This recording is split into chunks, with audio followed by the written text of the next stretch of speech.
Hi, it's Mike back once again with tip number 86 from our top 100 tips, tools, and life lessons from the Insight One Awakening Heart Seminar.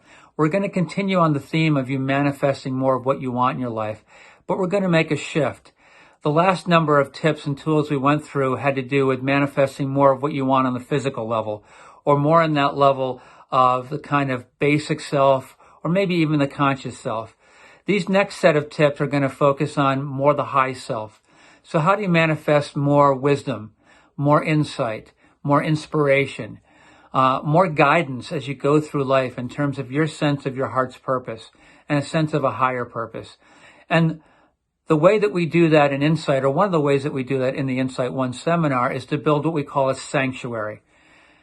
That is something that each individual does, and does using their imagination, using their mind's eye, and actually in the seminar utilizes their whole body in creating it. We invite people to engage their whole body because, as we've mentioned before, there's wisdom that lives in all the cells of the body. There's memory that lives in all cells of the body.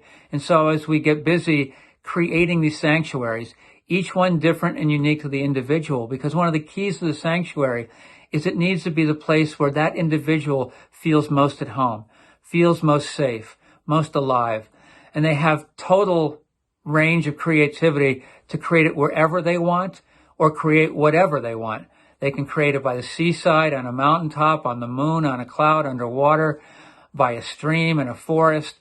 And they can create anything they want, from a little hut to a great castle. Anything that their imagination, whatever comes forward in their imagination that feels right for them, where they can feel at home, where they can feel safe, where they can be themselves.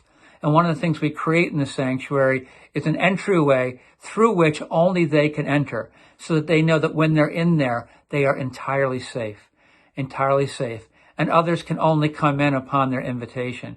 And so we work to build this inner creation that is a perfect fit for the individual, where we can begin to access more of this higher wisdom, more of this insight, more of this guidance. And what we're going to do over the coming tips is look at some of the things that we actually can do within that sanctuary to build off of that. So stay tuned. Once again, thank you for listening. Check out what's happening at Insight Boston at insightboston.org, what's happening globally at insightseminars.org, and certainly check out what's happening in your local Insight community. Have a great day.